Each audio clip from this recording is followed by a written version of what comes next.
Good morning to all. In the previous class, we learned about the transfer of property in goods. Today, I am going to discuss the rights and duties of the buyer and the seller. First, we start with the transfer of property in goods. The most important feature of a contract of sale is transfer of property or ownership. നമുക്കറിയാം ഒരു സെയിലിൻ്റെ ഏറ്റവും important feature എന്ന് പറഞ്ഞാൽ ownership transfer ചെയ്യുക എന്നുള്ളതാണ്. അതായത് ownership സെല്ലറിൻ്റെ നിന്ന് ബയ്യറിലേക്ക് transfer ചെയ്യുക എന്നുള്ളത്. When the goods are sold, it is the property in goods that is transferred to the buyer. നമ്മളൊരു ഗുഡ്സ് സെയിൽ ചെയ്ത് കഴിയുമ്പോൾ അതിൻ്റെ സെല്ലറിൻ്റെ ഓണർഷിപ്പ് ആരിലേക്ക് പോവും? ബയ്യറിലേക്ക് പോവും. Property in goods means the ownership of the goods. Property in goods എന്ന് പറഞ്ഞിട്ടുണ്ടെങ്കിൽ ഓണർഷിപ്പിനെയാണ് അവർ ഉദ്ദേശിക്കുന്നത്. Whereas position of goods എന്ന് പറഞ്ഞിട്ടുണ്ടെങ്കിൽ custody or control of goods. നമുക്കൊരു ഗുഡ്സ് കസ്റ്റഡിയിൽ വെക്കാനാണെങ്കിൽ അതിനെ കൺട്രോൾ ചെയ്യാനുള്ള പവറിനെയാണ് നമ്മൾ പൊസിഷൻ ഓഫ് ഗുഡ്സ് എന്ന് പറയുന്നത്. പ്രോപ്പർട്ടി ഇൻ ഗുഡ്സ് എന്ന് പറഞ്ഞിട്ടുണ്ടെങ്കിൽ ഓണർഷിപ്പിനെയാണ് ഉദ്ദേശിക്കുന്നത്. പൊസിഷൻ ഓഫ് ഗുഡ്സ് എന്ന് പറഞ്ഞാൽ custody or control of goods. Thus, the transfer of possession is not the same thing as transfer of ownership. Transfer of possession and transfer of ownership same അല്ല. The ownership goods may pass with or without the transfer of possession. Possession transfer ചെയ്യാണ്ട് തന്നെ നമുക്ക് എന്ത് transfer ചെയ്യാം? Ownership. Ownership of goods may pass with or without the transfer of position. Position transfer ചെയ്യാണ്ട് തന്നെ നമുക്ക് എന്ത് ചെയ്യാം? ഓണർഷിപ്പ് ട്രാൻസ്ഫർ ചെയ്യാനായിട്ട് പറ്റും. Next, rights and duties of the buyer. First, rights of buyer. The first right of the buyer is to have delivery of the goods as per contract. He is not bound to take delivery of the goods where the goods are not in accordance with the contract. First right എന്ന് പറഞ്ഞാൽ ഗുഡ്സിൻ്റെ delivery എടുക്കുക എന്നുള്ളതാണ്, goods ഏറ്റെടുക്കുക എന്നുള്ളത്. The first right of the buyer has to have delivery of the goods as per contract. കോൺട്രാക്റ്റിൽ പറയുന്നതനുസരിച്ച് ആ ഗുഡ്സിൻ്റെ delivery ഏറ്റെടുക്കുക. അതായത് ഇപ്പോൾ അതിൽ പ്രത്യേകിച്ച് ഒരു ടൈം പറഞ്ഞിട്ടുണ്ടെങ്കിൽ ആ ടൈമിൽ തന്നെ, അല്ലെങ്കിൽ അതിൽ ടേംസ് ആൻഡ് കണ്ടീഷൻസ് പറഞ്ഞിട്ടുണ്ടെങ്കിൽ ആ ടേംസ് ആൻഡ് കണ്ടീഷൻസ് സാറ്റിസ്ഫൈ ചെയ്തുകൊണ്ട് തന്നെ ആ കോൺട്രാക്റ്റ് ആക്സെപ്റ്റ് ചെയ്യാം. He is not bound to take delivery of the goods where the goods are not in accordance with the contract. കോൺട്രാക്റ്റിൽ പറഞ്ഞിരിക്കുന്നത് അല്ലാത്ത ഐറ്റമാണ് ഡെലിവറി ചെയ്യേണ്ടതെന്നുണ്ടെങ്കിൽ അത് ആക്സെപ്റ്റ് ചെയ്യേണ്ട ആവശ്യം ബയ്യർക്കില്ല. The first right of the buyer is to delivery of the goods as per contract. He is not bound to take delivery of the goods where the goods are not in accordance with the contract. കോൺട്രാക്റ്റിൽ പറഞ്ഞിരിക്കുന്ന രീതിയിൽ അല്ലാത്ത goods എന്ത് ചെയ്യേണ്ട ആവശ്യമില്ല? Delivery ചെയ്യേണ്ട ആവശ്യമില്ല. Second point, the buyer has the right to examine the goods which he has not previously examined before he accepts them. അതായത് ഇപ്പോൾ ഒരു ഗുഡ്സ് ഓർഡർ ചെയ്തിട്ട് ആ ഗുഡ്സ് വരുമ്പോൾ ആ ഗുഡ്സ് കോൺട്രാക്റ്റിൽ പറയുന്ന ടൈപ്പ് ഗുഡ്സ് ആണോ എന്ന് എക്സാം ചെയ്യാണ്ട് ആ ഗുഡ്സ് എടുക്കേണ്ട ആവശ്യം റൈറ്റ് ബയ്യർക്കില്ല. The buyer has the right to examine the goods which he has not previously examined before he accept them. അതായത് ചെക്ക് ചെയ്യാതെ ഒരു ഗുഡ്സ് എടുക്കേണ്ട ആവശ്യമില്ല. The buyer has the right to examine the goods which he has not previously examined before he accepting them. Unless otherwise agreed, the buyer of the goods has the right not to accept delivery thereof by installment. അതായത് instalment അനുസരിച്ച് എല്ലാ payment നടത്തുന്നത് തീരുമാനിച്ചിട്ടുണ്ടെങ്കിൽ അതനുസരിച്ച് goods വാങ്ങാനുള്ള right ആർക്കില്ല? ബയ്യർക്കില്ല. Unless otherwise agree, the buyer of the goods has a right not to accept delivery thereof by instalment. ഗുഡ്സിൻ്റെ ഡെലിവറി ഇൻസ്റ്റാൾമെൻ്റ് ആയിട്ട് നടത്തേണ്ട ആവശ്യമില്ല. ആ ഗുഡ്സ് ഫുള്ളായിട്ട് തന്നെ ഡെലിവറി ചെയ്യണം. If the goods delivered are defective either in quantity or quality, the buyer has the right to reject the goods. ഇപ്പോൾ goods delivery ചെയ്യുന്ന സമയത്ത് ആ ഗുഡ്സിന് എന്തെങ്കിലും ഡെഫിഷ്യൻസിയോ ഡിഫക്റ്റോ ഉണ്ടെങ്കിൽ ആ ഗുഡ്സ് റിജക്റ്റ് ചെയ്യാനുള്ള റൈറ്റ് ആർക്കാണ്? ബയ്യർക്കാണ്. കാരണം എന്താ? ഗുഡ്സ് കോൺട്രാക്റ്റിൽ പറയണ പോലെയല്ല, അതിൻ്റെ ക്വാണ്ടിറ്റിക്കും ക്വാളിറ്റിക്കും ഡിഫക്റ്റീവ് അല്ലെങ്കിൽ ഡെഫിഷ്യൻസി ഉണ്ടെങ്കിൽ എന്ത് ചെയ്യാം? ആ ഗുഡ്സ് നമുക്ക് റിജക്റ്റ് ചെയ്യാം. Unless otherwise, if the goods delivered are defective either in quantity or in quality, the buyer has the right to reject the goods. Next, right against the seller for breach of contract. ഈ contract breach ചെയ്ത് കഴിഞ്ഞാൽ സെല്ലർക്കെതിരെ ബയർക്ക് എന്തൊക്കെ ചെയ്യാം? അതാണ് ഇനി അടുത്ത് പറയുന്നത്. First point, suit the seller for not delivery. ആ കറക്റ്റ് ടൈമിൽ തരാത്തതിന് എന്ത് ചെയ്യാം? സ്യൂട്ട് ചെയ്യാം, കേസ് കൊടുക്കാം. Second point, suit for specific performance. അതായത് സ്പെസിഫിക് പെർഫോമൻസിൻ്റെ പേരിൽ എന്ത് ചെയ്യാം? കേസ് കൊടുക്കാം. Suit for breach of warranty. അതായത് ഇപ്പം എന്തെങ്കിലും ഒരു വാറണ്ടിയിലോ കണ്ടീഷൻസിലോ എന്തെങ്കിലും ബ്രീച്ച് വരുത്തിക്കഴിഞ്ഞാൽ ബയ്യർക്ക് സെല്ലർക്കെതിരെ എന്ത് ചെയ്യാം? സ്യൂ ചെയ്യാനുള്ള റൈറ്റ് ഉണ്ട്. Fourth, repudiation of the contract before due date. Due ഡേറ്റിന് മുമ്പ് എന്ത് ചെയ്യാം? ആ കോൺട്രാക്റ്റ് റെപ്യൂഡേറ്റ് ചെയ്യാന്ന് പറഞ്ഞാൽ ക്യാൻസൽ ചെയ്ത് കളയാം. അപ്പോൾ എന്തൊക്കെയാണ് ബ്രീച്ച് ഓഫ് കോൺട്രാക്റ്റിൽ rights of the seller? First, suit the seller for non delivery. Second, suit for specific performance. Third, suit for breach of warranty. Fourth, repudiation of contract before due date. These are the rights of the buyer. Then we move to the duties of the buyer. First duty, the first important duty of the buyer is to accept the goods and pay for them in exchange of possession. ഫസ്റ്റത്തെ duty എന്ന് പറഞ്ഞിട്ടുണ്ടെങ്കിൽ ഗുഡ്സിൻ്റെ accept ചെയ്യാം. അതായത് delivery ചെയ്യുന്ന goods accept ചെയ്യാം, അതിൻ്റെ price payment നടത്താം. The first important duty of the buyer is to accept the goods and pay for them in exchange of possession. Possession കിട്ടുന്നതിന് പകരം ആ ഗുഡ്സ് ആക്സെപ്റ്റ് ചെയ്യാൻ വേണം, അതുപോലെ തന്നെ അതിൻ്റെ പേയ്മെൻറ്റ് നടത്തുകയും വേണം.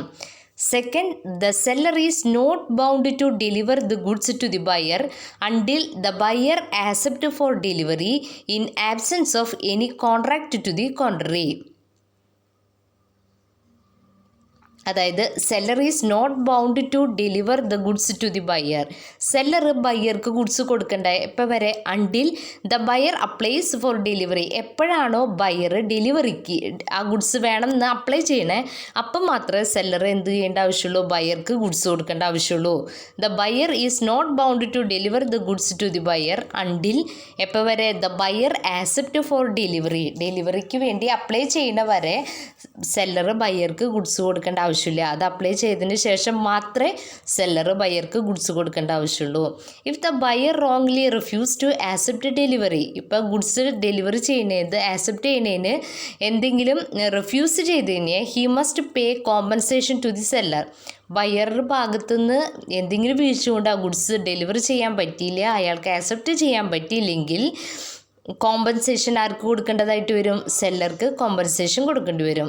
Fourth, unless otherwise agreed the buyer has a right to take the risk of deterioration of goods incident to the course of transit. അതായത് ട്രാൻസ്മിറ്റ് ചെയ്യുന്ന സമയത്ത് എന്തെങ്കിലും അതിന് റിസ്ക് വന്നു കഴിഞ്ഞാൽ ആ റിസ്ക് ഏറ്റെടുക്കേണ്ടത് ബയ്യറാണ്. Unless otherwise agreed the buyer has the take the risk of deterioration of the goods incident to the course of transit. Fifth point, it is the duty of the buyer to demand delivery at a reasonable hour. ആ പറയുന്ന സമയത്ത് അവരിൽ എന്ത് ചെയ്യണം? Goods delivery ചെയ്യാനുള്ള duty ആർക്ക്? Demand ചെയ്യാനുള്ള duty ആർക്കുണ്ട്? ബയർക്ക്. It is the duty of the buyer to demand delivery at a reasonable time. നമ്മൾ പറഞ്ഞില്ലോ, അവർ ഡെലിവറിക്ക് അപ്ലൈ ചെയ്യുമ്പോൾ മാത്രമേ സെല്ലർ ബയ്യർക്ക് ആ ഗുഡ്സ് കൊടുക്കേണ്ട ആവശ്യമുള്ളൂ. അപ്പോൾ അത് ആരുടെ ഡ്യൂട്ടിയാണ്? ബയ്യറിൻ്റെ ഡ്യൂട്ടിയാണ്. It is the duty to intimate the seller in case he refuse to accept the goods. ഇപ്പോൾ അവർ ഗുഡ്സ് ആക്സെപ്റ്റ് ചെയ്യുന്നതിന് റിഫ്യൂസ് ചെയ്തു എന്നുണ്ടെങ്കിൽ ആ കാര്യം ആരെ ഇൻറ്റിമേറ്റ് ചെയ്യണം? സെല്ലർക്ക്. It is the duty to intimate the seller in case he refuse to accept the goods. ആ ഗുഡ്സ് ആക്സെപ്റ്റ് ചെയ്യാനായിട്ട് റിഫ്യൂസ് ചെയ്ത് കഴിഞ്ഞാൽ ആരെ ഇൻഫോം ചെയ്യണം? സെല്ലറിനെ ഇൻഫോം ചെയ്യണം. അപ്പോൾ ഫസ്റ്റ് ഡ്യൂട്ടി എന്ന് പറയുന്നത് the first important duty of the buyer is to accept the goods accept ചെയ്യുക, അതിൻ്റെ പേയ്മെൻറ്റ് നടത്തുക. നെക്സ്റ്റ്, എപ്പോഴാണോ ബയ്യർ ഡെലിവറിക്ക് അപ്ലൈ ചെയ്യണേ അപ്പോൾ മാത്രം സെല്ലർ ബയ്യർക്ക് ഗുഡ്സ് കൊടുക്കേണ്ട ആവശ്യമുള്ളൂ. നെക്സ്റ്റ്, കോമ്പൻസേഷൻ പേയ്മെൻറ്റ് നടത്തേണ്ടതായിട്ട് വരും. Unless otherwise agree the buyer has to take the risk of deterioration. അതായത് ഇപ്പോൾ എന്തെങ്കിലും ഡാമേജോ ഡിട്രേഷൻ വന്നു കഴിഞ്ഞാൽ അത് ബാധ്യത എടുക്കണ ബയ്യർക്കാണ്. പിന്നെ ഡെലിവറി കൃത്യസമയത്ത് തന്നെ ആ ഗുഡ്സിൻ്റെ ഡെലിവറി കൃത്യ ടൈമിൽ തന്നെ വേണം എന്ന് ആവശ്യപ്പെടേണ്ട ഡ്യൂട്ടി ആർക്കാണ്? ബയർക്കാണ്. അതുപോലെ തന്നെ എന്തെങ്കിലും റിഫ്യൂസ് ചെയ്ത് കഴിഞ്ഞാൽ ആ ഇൻഫർമേഷൻ ആരെ അറിയിക്കണം? ബയർ സെല്ലറിനെ ഇൻഫോം ചെയ്യണം. Next, right and duties of the seller. നമ്മൾ ബയറിൻ്റെ ഡ്യൂട്ടിയും റൈറ്റ്സും പഠിച്ചു. ഇനി റൈറ്റ്സ് സെല്ലറിൻ്റെ നമുക്ക് നോക്കാം. First right, the seller has the right to claim compensation for loss caused due to the buyer's negligent or refusal to take delivery of the goods. Goods ഏറ്റെടുക്കാനായിട്ട് buyer refuse ചെയ്ത് കഴിഞ്ഞാൽ ആർക്ക് സെല്ലർക്ക് കോമ്പൻസേഷൻ കിട്ടേണ്ട right ഉണ്ട്. Compensation കിട്ടും. The seller has the right to claim compensation for the loss caused due to buyer's negligent or refusal to take delivery of the goods. Second point, if the buyer refuses to pay the price of the goods, the seller has a right to sue for the price. അതായത് ഇപ്പോൾ seller refuse ചെയ്ത് കഴിഞ്ഞാൽ, പൈസ കൊടുക്കാനായിട്ട് refuse ചെയ്ത് കഴിഞ്ഞാൽ, buyer refuse ചെയ്ത് കഴിഞ്ഞാൽ seller has a right to sue for the price. ആ പ്രൈസ് കിട്ടാനായിട്ട് സെല്ലർക്ക് സ്യൂ ചെയ്യാനായിട്ട് പറ്റും. Third point, the seller has the right to sue for the price against contract. That is, where under a contract of sale, the price is payable on certain day irrespective of delivery and the buyer wrongfully neglected or refused to pay such price, the seller may sue for the price although the property in good has not passed to the goods has not been appropriated to the contract. അതായത് ഇപ്പോൾ എന്തെങ്കിലും correct ടൈമിൽ payment നടത്തിയിട്ടില്ലെങ്കിൽ സെല്ലർക്ക് എന്ത് ചെയ്യാം? ബയറുടെ പേരിൽ case കൊടുക്കാൻ പറ്റും. The seller has the right to sue for the price against contract. Fourth point, the seller is entitled to claim interest upon the amount of price from the date on which the price was payable. എന്ന് തുടങ്ങിയാണോ price കൊടുക്കാനുള്ളത് ആ ദിവസം തുടങ്ങിയുള്ള interest claim ചെയ്യാനുള്ള duty ആർക്കാണ്? സെല്ലർക്കുണ്ട്. അതായത് ആ ബയ്യർ എന്ന് തുടങ്ങിയാണോ പേയ്മെൻറ്റ് നടത്താത്തത് ആ ദിവസം തുടങ്ങിയുള്ള ഇൻട്രസ്റ്റ് വാങ്ങാനുള്ള റൈറ്റ് സെല്ലർക്കുണ്ട്. The seller is entitled to claim interest upon the amount of price from the date on which the price is payable. Next, duties of the seller. ഇപ്പം നമ്മൾ ബയ്യറിൻ്റെ റൈറ്റ്സ് ആൻഡ് ഡ്യൂട്ടീസ് പഠിച്ചു, സെല്ലറിൻ്റെ right പഠിച്ചു. ഇനി അടുത്തത് ഡ്യൂട്ടിയും കൂടിയാണ്. Duties of the seller. First point, it is the duty of the seller to deliver the goods in accordance with the terms of the contract of sale.